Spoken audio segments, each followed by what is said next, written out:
On behalf of the Center for Theories in Historical Research, I would like to welcome everyone this evening, and especially our guest, Professor Tyson Retz. Thank you so much for your time and energy in participating. One thing in advance, the lecture will be recorded and published on the Theory Center's YouTube channel. But the video will show the moderator and the speaker only. The audience will not be visible, and the discussion after the lecture will not be recorded. So once the recording begins, or has already begun, you will receive a short message asking for your consent to the recording, and please give your permission. And now let me say a few words about the lecture format, which is called the Theory Center as a Guest of. Each semester, the Theory Center organizes 1 or 2 lectures with 1 or 2 of the department's 6 research areas. And the suggested topics for joint seminar sessions are related to ways of thinking about the theoretical foundations of historical research, and will hopefully stimulate discussion. This format corresponds perfectly with the department's desire for a collaborative discussion on theories and theoretical issues. Today, the Theory Center is a guest of the colloquium research area, Cultures of History. And personally excited about this event, and would like to thank our guest, Professor Tyson Retz, for accepting our invitation. And now I will give the floor to the actual organizer, Professor Jörn van Noten. Thank you very much for your introduction, Tyson. We are very glad to have you here with us in our virtual colloquium. And I will present you very briefly because the detailed information you'll find easily on his homepage of Stavanger University. And the English is better of this homepage than my English presenting you. So I read your book, Empathy and History, with great interest.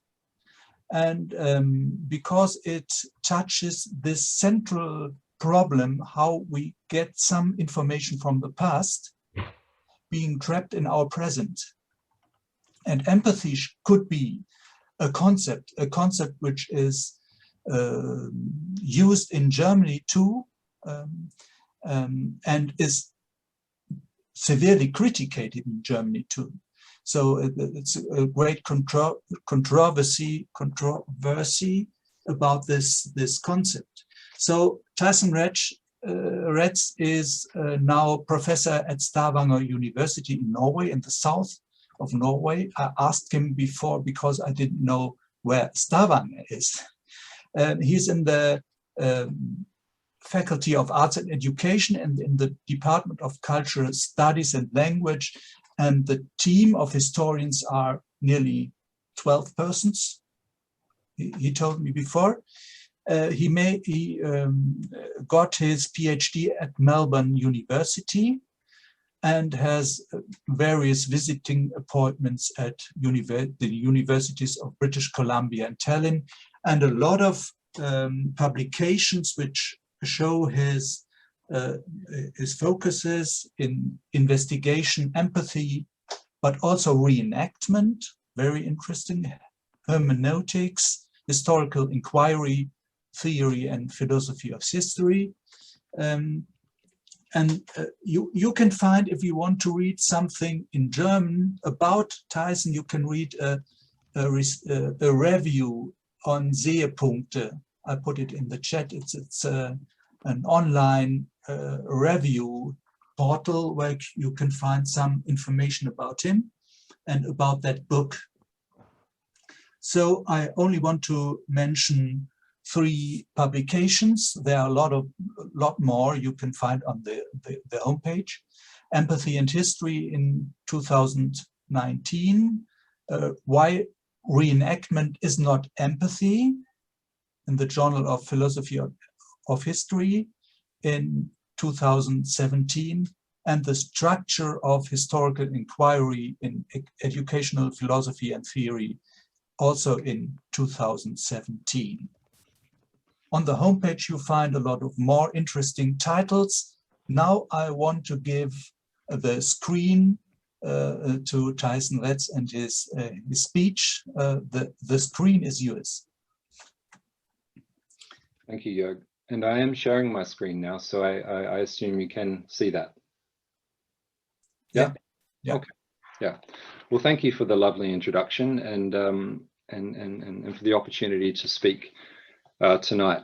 I'm pleased to hear coming here tonight that there are many students in attendance, and I really hope that I can stimulate some thinking, and hopefully when you go away, I understand we'll be having some breaks during the course of the presentation. I really encourage you to ask those questions, because I'd be pleased to revisit some of these topics that, as you mentioned there, come from a book which is coming on about 3 years old now. So it takes a long time to write a book, of course. So these are ideas that were fermenting and really bouncing around my head, you know, quite a while ago now.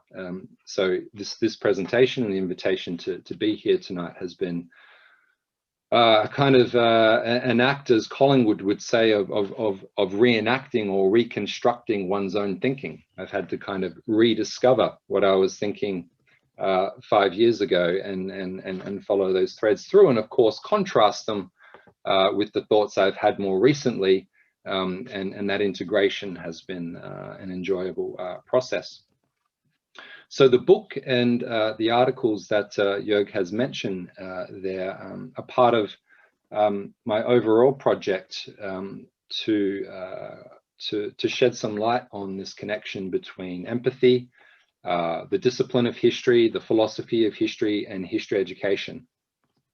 So what I'll say tonight is very much about those kind of connections, and how school history is established as a subject based on certain assumptions or principles that are practiced more widely in academic history and in philosophical reflection on the nature of history.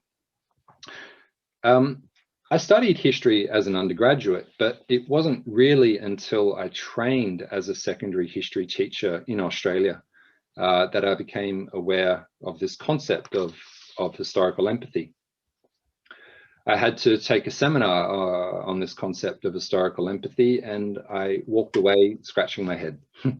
I understood that if history was to concern itself with the forms of knowledge produced by human societies in the past, historians must, in some manner of speaking, penetrate to the place where these meanings were held and expressed.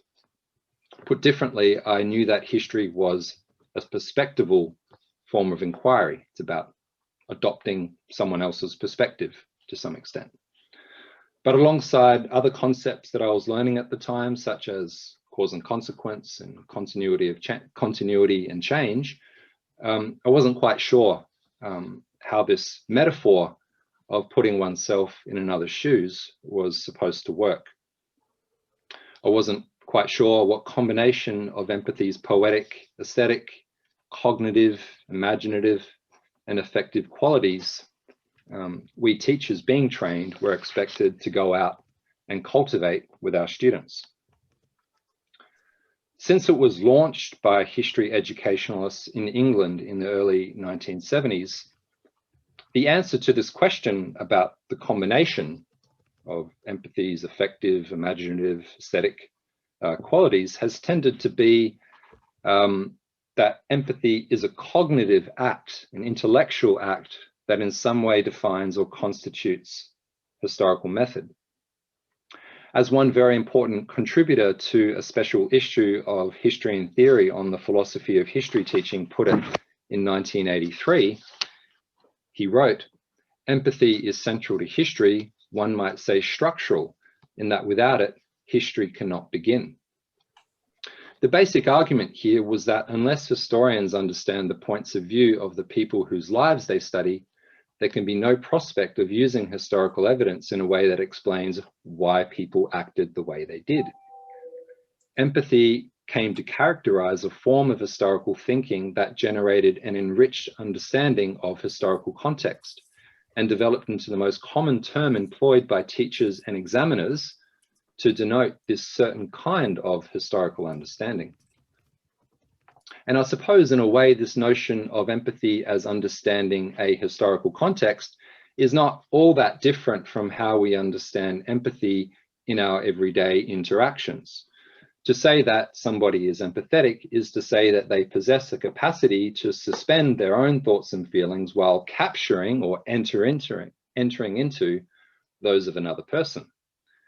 But in contrast to sympathy, where interlocutors merely absorb these thoughts and feelings, the difficult part that philosophers have recognized about empathy is that it involves some kind of attribution. That is, we must attribute or ascribe a certain mental state to people in order to understand or explain why they are feeling and thinking the way they are, which presupposes contextual knowledge of the state of that person's lives. Pretty hard to do if you don't know something about their life. I won't say much tonight about the paradigm of educational thought that cultivated empathy's development as a pedagogical concept, although I'm very happy to take questions on it and discuss it after the presentation. Suffice it to say that a Piagetian research agenda that emphasized the difficulty of historical thinking was replaced by one in the 1960s that called upon history educationalists to specify the forms of knowledge that give the discipline and its neighboring school subject its distinct conceptual structure. In their quest for the subject's conceptual basis, and indeed autonomy, history educationalists saw historians doing what history students traditionally had not done. They penetrated behind appearances and achieved insight into historical situations. And here the language is very important. They were seen to revive, reenact, rethink, and re-experience the hopes, fears, plans, desires, views, and intentions of those they sought to understand. In this endeavor, empathy was laid as the cornerstone of a structure of historical inquiry designed to have students achieve this task. Suffice it to say also, with regard to the educational history of all this, is that this occurred against the backdrop of the comprehensive revolution in England, which I think had democratizing parallels internationally.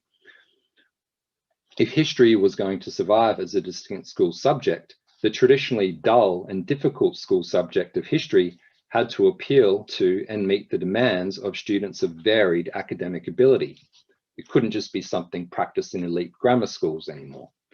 It was in this context of the need to enliven school history that empathy appeared for the first time in the work of the Schools Council's History Project at the University of Leeds in 1972.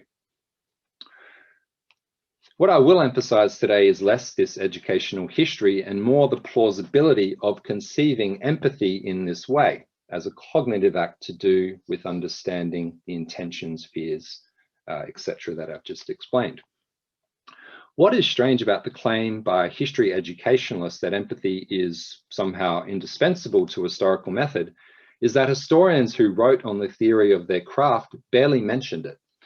Let's take a few of the classic examples on the historical craft that were around when this concept of empathy was being cultivated in history education. E.H. Carr, first of all, in What is History, recognized that historical facts are more than simply given to historians, but that did not imply to Carr that that there needs to be some sort of contact established with the persons attached to them. Geoffrey Elton, a far more hard-nosed historian in the practice of history, maintained that there were only two principles of historical research: to continually ask Exactly what evidence is there, and exactly what does it mean? Rather than merely hear what people in the past were saying, historians had to penetrate the past with questions that kept them alert to the variety of possible meanings contained in historical sources. In The Critical Historian, G. Kitson Clark acknowledged the difficulty of explaining the past through general categories and suggested that nominalism, which is the medieval doctrine that no universal or abstract categories exist, only individuals, was a healthy dissolvent that encouraged historians to identify their distinct parts. There was no real call or need for empathy if we look at these texts. Probably the clearest call that I could find came from across the Atlantic in the United States, when Peter Gay concluded in his book, Style and History, that the emotional empathy that is irrelevant to other scientists was a quality that he must patiently cultivate. Gay's psychoanalytical historian worked at the tense yet productive coexistence of engagement and detachment. Historians, according to Gay, had to penetrate the most secret recesses of their patient's life, yet remain, as Freud put it, a stranger to their patient forever. Indeed, it was not historians, but rather philosophers of history who gave history educationalists the conceptual resources for formulating empathy as a central structural concept in history education. From the 1950s and the 1960s, we saw the emergence of a specifically analytical philosophy of history as thinkers employed mainly in philosophy departments defended history against Carl Hempel's methodological incursion. Hempel's 1942 essay, The Function of General Laws in History, provided a set of problems and thus a research platform for a scholarly field that had long been the stronghold of speculative philosophers in the German, Italian, and British idealist traditions. Hempel famously argued that the method of empathy functioned as a heuristic device for suggesting certain psychological hypotheses, but in the end, it did not constitute a historical explanation. Quoting Hempel, "In history, as anywhere else in empirical science, the explanation of a phenomenon consists in subsuming it under general empirical laws. The criterion of its soundness is not whether it appeals to our imagination." The Canadian philosopher of history, William Dray, termed Hempel's argument the covering law model of historical explanation, which became rather well known, this idea of covering laws. Hempel never called them covering laws, but Dray did, and that's how we think of them today. And Dray countered this argument for covering laws by proposing a theory of empathetic understanding as what he called rational explanation in his 1957 book, Laws and Explanation in History. The idealist notion of empathy allowed some merit, in his view, when it was used as a method for displaying the rationale of what was done in the past. Historians achieved understanding, according to Dray, when they saw the reasonableness of what a person did, given the situation as he or she perceived it, and they provided a rational explanation when the connection between his or her beliefs, motives, and actions was established. Dray denied explicitly that this had anything to do, was anything more than an empirical evidence-based inquiry. I might just take you through my slides now. Or I should say, get a start on my slides. So what I'll do throughout the presentation is have these up, but I'm not going to read for them except for this one, which I probably should have had up just then. There's a two-pronged aspect here to what I'm saying. In the book and in this in the background of this presentation, historically speaking, there's an historical argument that the rise of psychology, as well as the shift from metaphysics to epistemology in the philosophy of history, created a space for empathy to offer itself to historical method. And methodologically speaking, the predominantly individual to individual view of empathy, I argue, neglects the fact that language is shared, and that consequently the historical context that empathy tries to uncover must be that which gave rise to common forms of life in the past. That's a general argument that sort of sits behind this presentation, but of course is more thoroughly elucidated in the book. What I wanted to show here was where I am in my talk, this quote by William Dray from Disraeli here. And Disraeli, and Dray says, to get inside Disraeli's shoes, the historian does not simply ask himself, what would I have done? He reads Disraeli's dispatches, his letters, his speeches, etc., and not with the purpose of discovering antecedent conditions falling under some empirically validated law in the manner of Hempel, but rather in the hope of appreciating the problem as Disraeli saw it. This idea of appreciating the problem is central to my work in this area, problem contexts. We're going to come later to the work of Quentin Skinner, where this is very important for how we go about the task of identifying a historical context. Analytical or critical philosophers of history like Dray and W.H. Walsh argued against the applicability of the covering law theory to history while using it as a platform for advancing their claims about the sui generis, or unique, character of historical explanation. A peculiar dynamic emerged. This was the mid-20th century. These mainly liberal philosophers of history rejected the model of scientific explanation, deeming it a form of methodological determinism, while meeting its challenge by attempting to shore up with analytical rigor older varieties of humanism and metaphysics, which as predominantly liberal thinkers, they viewed as a hotbed of imprecise thinking and, of course, communist politics. Dray's chief complaint against the covering law doctrine in history was not the difficulty of putting it into practice, it was rather that it established a kind of conceptual barrier to a humanistically orientated historiography.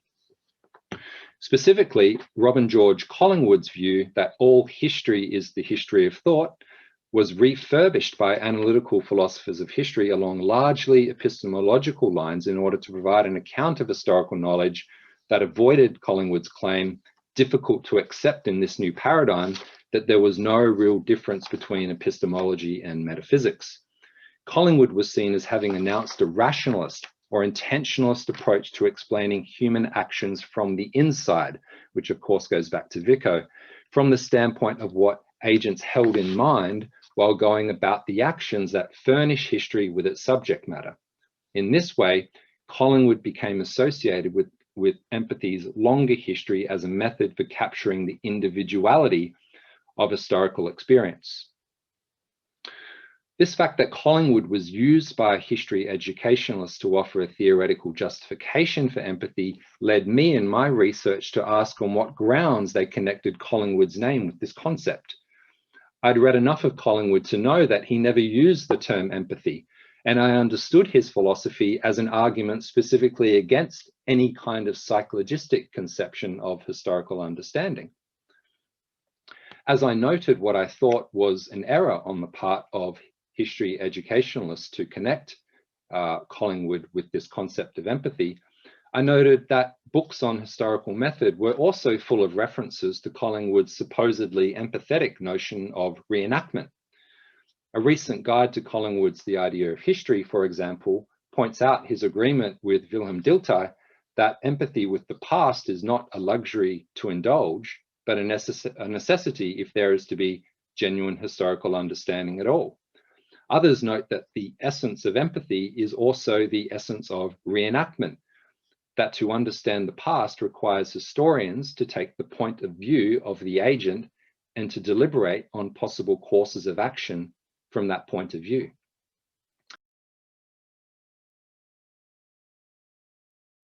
So to recap, I was just on the idea there that I was unhappy with the way that empathy was being connected with Collingwood's philosophy of history in the educational literature, and then I went and had a better look and saw that it was all over the place. And I think Quentin Skinner's position towards reenactment and empathy provides probably the best introduction to the way it has been conceived in the theory of history and method of intellectual history in particular.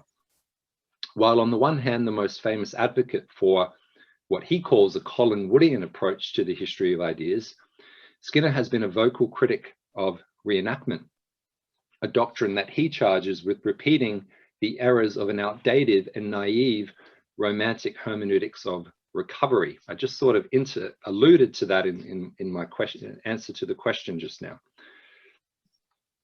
Empathy has generally entered discussion of the theory and practice of history when the intentions with which people acted are regarded as a mental event. According to Skinner, Collingwood's appeal for historians to reenact past thoughts falls clearly within this category of the attempt to recover the mental events that filled people's minds in the past. And we see here the two quotes.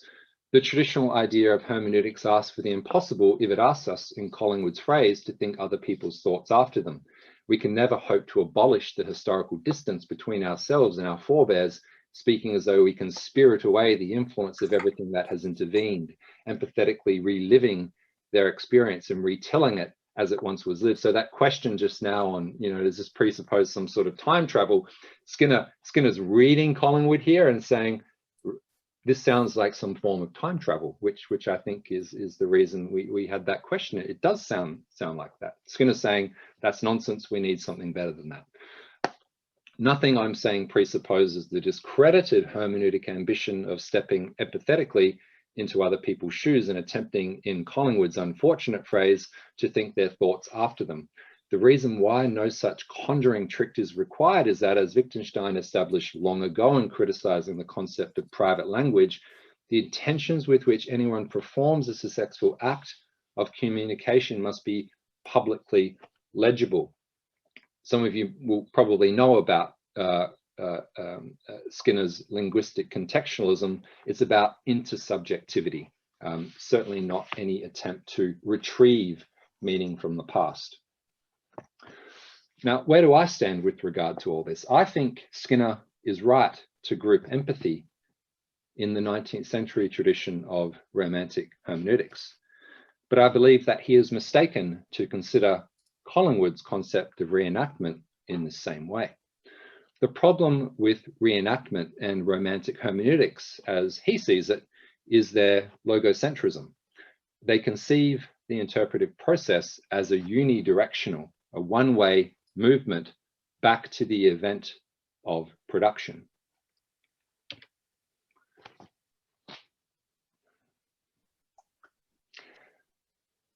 It's great to speak to a German audience, I must say at this point, because so much of this is not just sort of history of ideas. This has a basis in the social and political intellectual history of Germany. Empathy is in fact a relatively new term, not appearing for the first time until the 1870s in German psychological aesthetics, which rejected Kant's position that aesthetic experience involves holding something over an object of cognition, and argued instead that it involves the dissolution of the distinction between subject and object altogether. From there, empathy reached wider attention through Edmund Husserl and his student Edith Stein, who complained that the knowledge created by empathetic encounters is empty, blind, and restless. It implied a mode of knowledge that reaches back to its experience with the other, but can never possess that knowledge. Husserl was unsure how empathy could extend knowledge, for in projecting the other as a subject analogous to my own self, it could produce nothing novel against the self that I must come to terms with. His treatment of the concept removed its roots in naturalistic psychology and replanted it in the theory of the human sciences, Geisteswissenschaft, as developed by Wilhelm Dilthey. Einfühlung, Verstehen, Transposition grew in the esteem of the practitioners and theorists of a new discipline that, against philosophy and later science's claim to universal truth, proposed a way of yielding concrete insights into the dynamic and contingent nature of human experience, institution, and practices. Collingwood celebrated Germany as the home of historical criticism, the mother country of modern historical method, here I'm quoting him, and of philosophical reflection upon it. Dilthey, Simmel, Windelbahn, Rickert had laid the foundations of a flourishing school of thought and provided an incentive for French, English, and Italian thinkers to turn their attention to the theory of historical knowledge.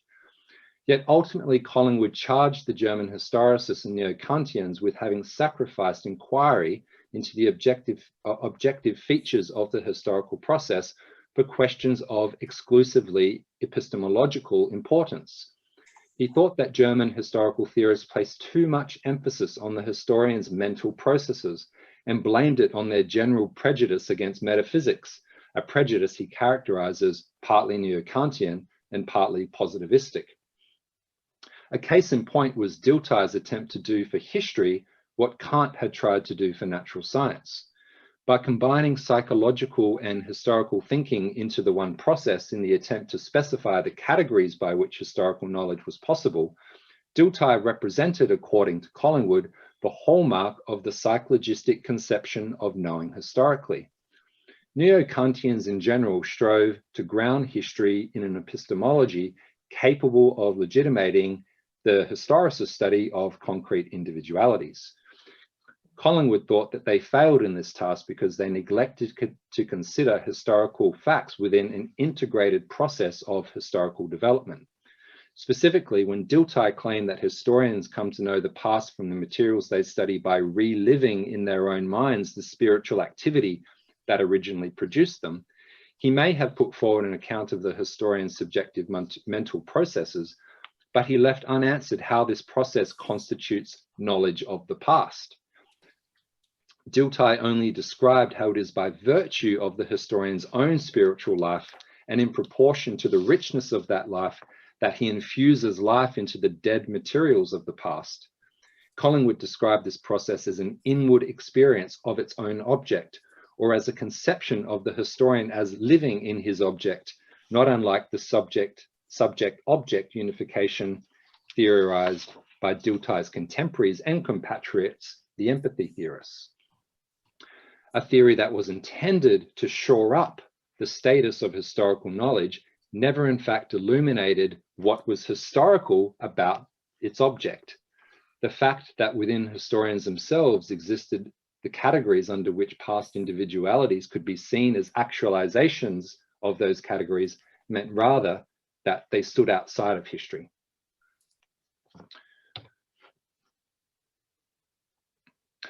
In spite of Collingwood's criticisms of the German tradition, there has been good reason to consider him an exponent of German historical thought.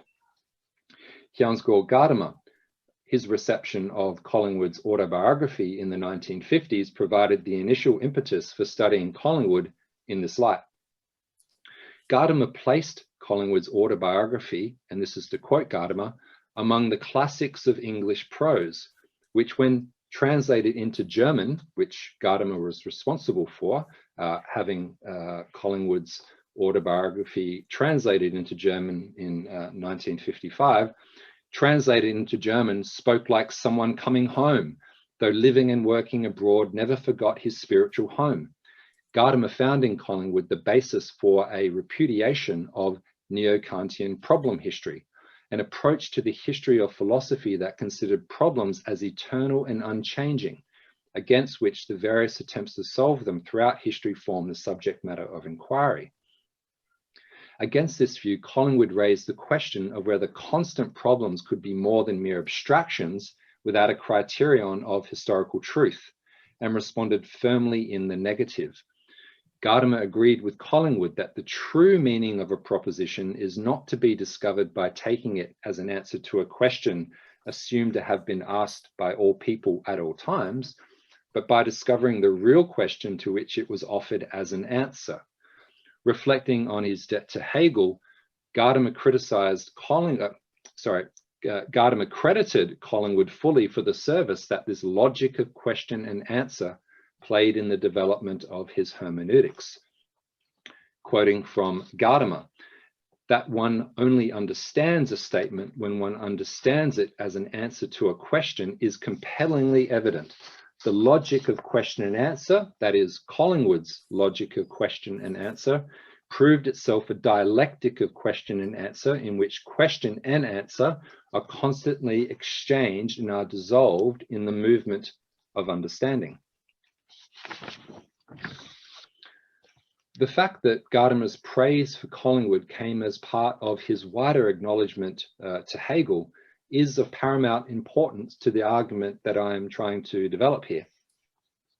The Hegelian background to each's philosophy is the prime factor in understanding their rejection of 19th century historicism and its empathy-dependent hermeneutics. Neither Collingwood nor Gadamer believe that gaining historical knowledge involves a kind of recovery or retrieval from the past, and that the challenge for historical cognition therefore consists in preventing subjective and present-day ways of thinking from entering into this act of recovery. They were very comfortable with the fact that we do history, as Croce said, in the present. Yeah, all history is contemporary present. They were very comfortable with that. Gadamer described how early in his career he was faced with two alternatives. He could choose Hegel's integration of past thought into one's own thought, or he could go with Schleiermacher's psychological reconstruction of past thought. Deciding on Hegel through the concept of effective history, he came to believe that history has an effect or hold on us of which we can and do remain unaware. Gadamer is, of course, very famous for the quote, "History does not belong to us, we belong to it." As for Collingwood, the Hegelian character of the Italian thinkers to whom he owed his greatest intellectual debt separates him, I think, from the German historicists. Gadamer's welcoming of Collingwood into the German tradition that you see on this slide here is in fact far too expansive. It's far too generous. It ignores that Ranke and the historical school formulated their theories about history's status as an independent academic discipline against Hegel's natural law-inspired philosophical school.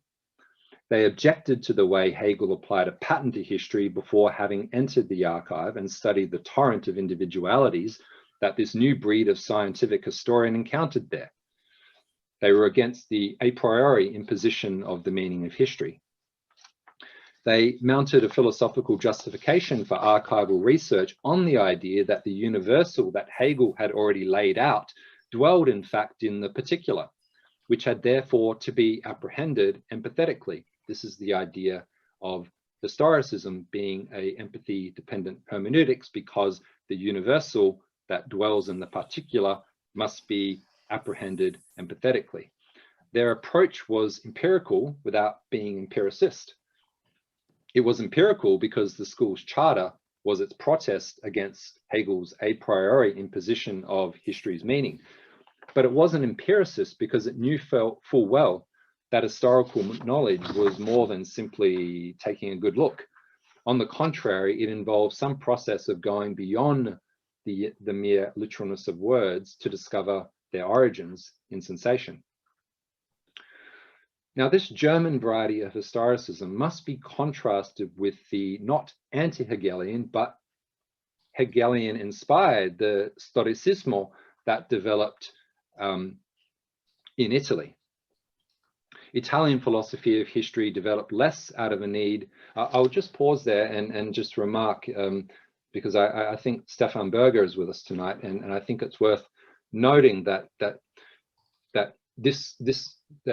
the way he proposes a way around this is also interesting in the sense that we can say that what he calls historism, and this is connecting to the German words that you would be much better to talk about, but we can say that historism is this Rankian idea of trying to understand, you know, the specificity of the past, the individuality of the past, and historicism is the Hegelian side of things. Yeah, so there's also the possibility of just creating a new language to make this distinction between a Hegelian-inspired historicism and a Rankian-style historism.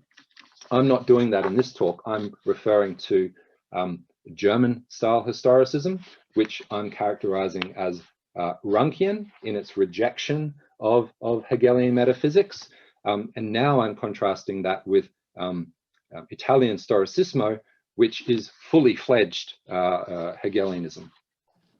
Italian philosophy of history developed less out of a need to assert history's identity against philosophy's aggrandizing claims and more out of an attempt to reconcile the two disciplines under the one banner. This had a profound effect on the direction of Italian historicism as developed by Benedetto Croce. Whereas the empathy-dependent method of German historicism grew from a distinct opposition to Hegelian philosophy and Enlightenment universalism, the counter-Enlightenment it was, as Isaiah Berlin famously put it, the Italian variety attached itself to Hegel's absolute system of historical development. Absolute historicism, as it was called, described a process whereby the human world grows out of itself.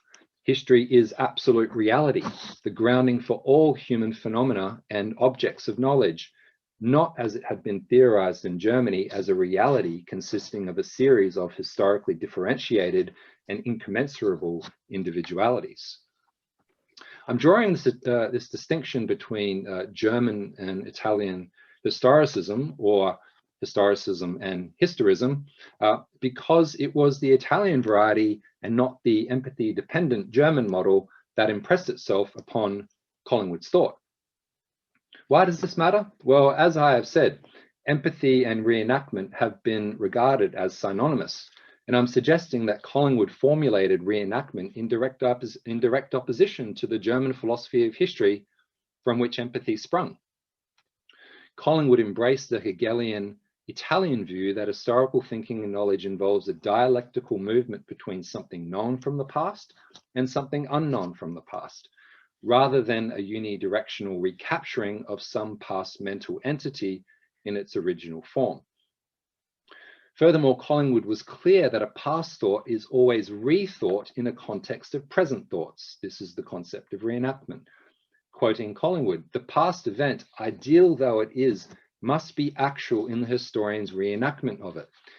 In this sense, and in this sense only, he wrote in 1928, the ideality of the object in history is compatible with actuality and indeed inseparable from actuality. But in the process of acquiring this actuality, that is, in it being rethought by the historian in the new context, that is this present moment, the thought undergoes a change that disqualifies it from being regarded as a copy of the one thought in the past. The historian must, according to Collingwood, enter into a past frame of mind, reconstitute it with their own mind, and at the same time objectify this very reconstitution, so as to prevent it from mastering their own mind and running away with them. The fact that reenactment is seeing this contrast between past and present thoughts is what allows the past thought to be held up to analysis and, importantly, criticism. And it is for this reason that it is misconceived to group empathy in the tradition of hermeneutics concerned with the recovery of the pristine meaning of texts. It is right to conceive of Collingwood's theories hermeneutically, I think, but not in the 19th century empathy-dependent tradition. This romantic hermeneutics held meaning to be a matter of recognizing the genesis, the origin of somebody's thought, and in particular, their mental contents. It was a methodological hermeneutics concerned with the rules, techniques, and processes for gaining access into this private realm. I'm coming up to the third and final part of my presentation, and just to recap what we talked about there before the break, I was saying that this empathy-dependent hermeneutics belongs to the tradition that we would refer to as a methodological hermeneutics concerned with the rules, techniques, and processes for gaining access into this private sphere. You know, this mental contents that we need to access if we're to understand what people were really thinking in the past. Okay. I'll come to this quote in just a second, but initiated by Heidegger. So I've just referred to the 19th century tradition. I'm going to talk more now about 20th century hermeneutics. Initiated by Heidegger and made by Gadamer his own, the new hermeneutics of the 20th century disengaged itself from the problems of psychological transfer into another person's life and shifted attention to the ontological problems involved in understanding being in the world. As this quote from Paul Ricoeur captures very well, and as mainly German listeners tonight, I'm sure you're all very well acquainted with.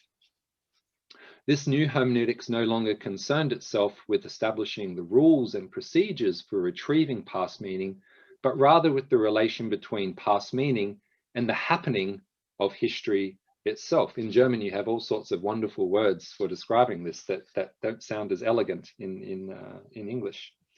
Just as hermeneutics was thus de-psychologized, so Collingwood's response to the psychologistic epistemology of 19th century historical thought saw him formulate an account of historical knowledge that revealed a past that is separate from the present, but at the same time actual in the historian's rethinking of it.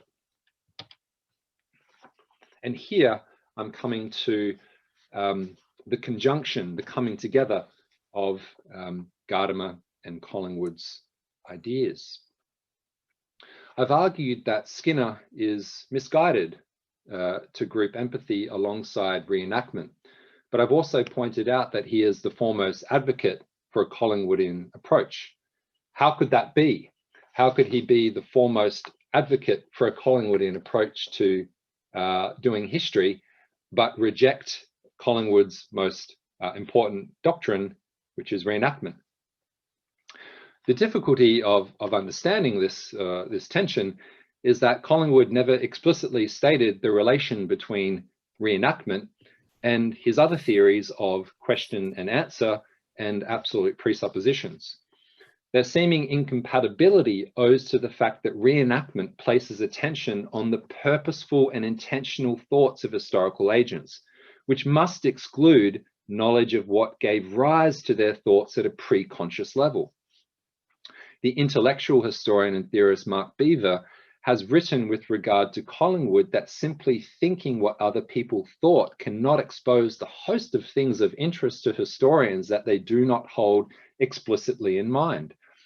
Collingwood was clear that absolute presuppositions are logically efficacious insofar as they govern thought and action without our being explicitly aware of them. This is not to say that we cannot discover our own absolute presuppositions through analysis, but rather that they do their work mostly in the dark. I just want to pause on that and explain it a little more. The idea of reenactment being about the rethinking of what was thought before, a rational reconstruction of a kind of argumentative process.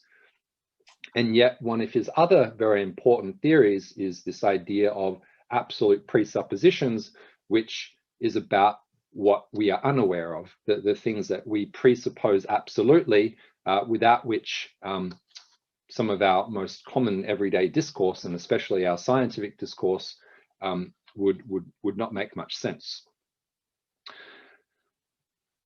The historical context that I believe emerges from a study of Collingwood's attempt to reform metaphysics as the historical science of absolute presuppositions is that in which it was possible for past agents to hold their beliefs as true and to act upon them accordingly. I've just come back to this idea of historical context. Why is that? Well, just to go back to the start of my presentation again, where I introduced empathy in education being all about this understanding of historical context. That's what it is supposed to achieve in history didactics. If someone is good at historical empathy, well, they're pretty good at identifying the distinct nature of the historical context.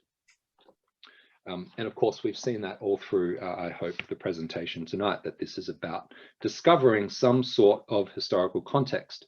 And I've said that an historical context that I think is the best way of thinking about our context is that in which it was possible for past agents to hold their beliefs as true and to act upon them accordingly. I'm suggesting that the historical context that empathy has been said to identify should be understood as a pre-existing debate or conception of the world that the text we read intervened into or contributed to.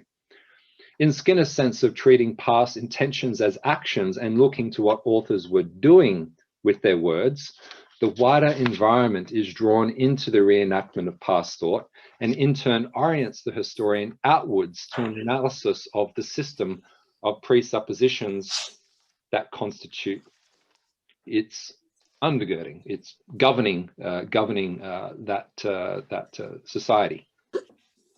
In this sense, Gadamer's praise for the logic of question and answer illuminates Collingwood's true affinity with the ontological hermeneutics that Gadamer founded in order to displace the methodological and overly epistemologically preoccupied hermeneutics of his predecessors. The view of historical context that emerges from this shift is not the milieu of actual experience, but rather the horizon of the question through which interpreters maintain a readiness to being conducted by the distinct subject matter from the past. While Gadamer is often invoked by anti-foundationalists to support the claim that there can be no understanding unmediated by present-day frames of reference, an underappreciated aspect of his hermeneutics retains historicism's concern with being directed by the distinct meanings and questions that the past puts to us. Well before Gadamer discovered Collingwood around the time of the Second World War, he had taken the view that problems themselves have no histories, only the attempts to solve them do. He made plain his position on the bloodless, philosophizing and perennialist great problems approach of the neo-Kantians, and he reprimanded it for removing a problem from its context while thinking it had comprehended its full content. Whereas in fact, a problem is decisively determined by its context, and it is just this uniqueness that cannot be abstracted without loss. The thrust of Gadamer's hermeneutics is this: by what questions were the texts we study driven? The study of historical context formulated on the conjunction of Collingwood and Gadamer on the importance of the logic of question and answer takes this foundation of belief, thought, and action as the object of its investigation. But this turn to metaphysics to amend the methodologically inadequate epistemological conception of empathy requires one important clarification. Collingwood and Gadamer approached metaphysics from completely different standpoints. Collingwood's commitment to systematic and orderly thinking saw him repudiate the traditional Aristotelian conception of metaphysics as the study of being qua being, for groping blindly, he said, for what is not in fact there.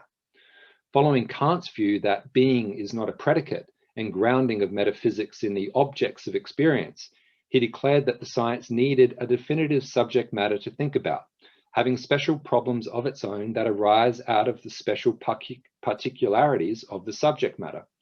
Metaphysics had to reform itself as the historical science of delineating the ever-shifting foundations of human thought and experience upon which being is based. Like most post-Heideggerian philosophers, Gadamer talked very differently. By contrast, he preferred the term ontology.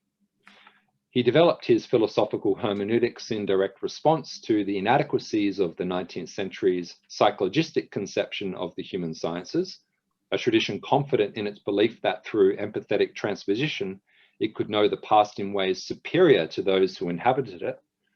The task in the new century consisted not in gaining such ascendancy over the past, but in integrating or coming to terms with a past from which we have a great deal to learn. Gadamer's hermeneutics was a metaphysics of belonging to tradition, language, and being, mindful of the limits of a metaphysics of subjectivity, buttressed by the historicist, romantic hermeneutical, and scientific project of dominating other beings. Although Gadamer preferred not to speak of an objective understanding, so eager was he to steer hermeneutics clear of its old concerns with the methods of recovery and towards a conception of humanistic understanding that accounted for the pre-given in every act, without allowing ourselves to be conducted by a subject matter beyond our own self, time, and place, there was no chance with him that we would identify anything capable of standing up against our present-day situation and asserting itself as something in need of our attention and interpretation. Empathetic unification dissolved the difference that made this integrative activity something to be undertaken. A dialectic of question and answer, on the other hand, foregrounded a past context to be treated in its own right.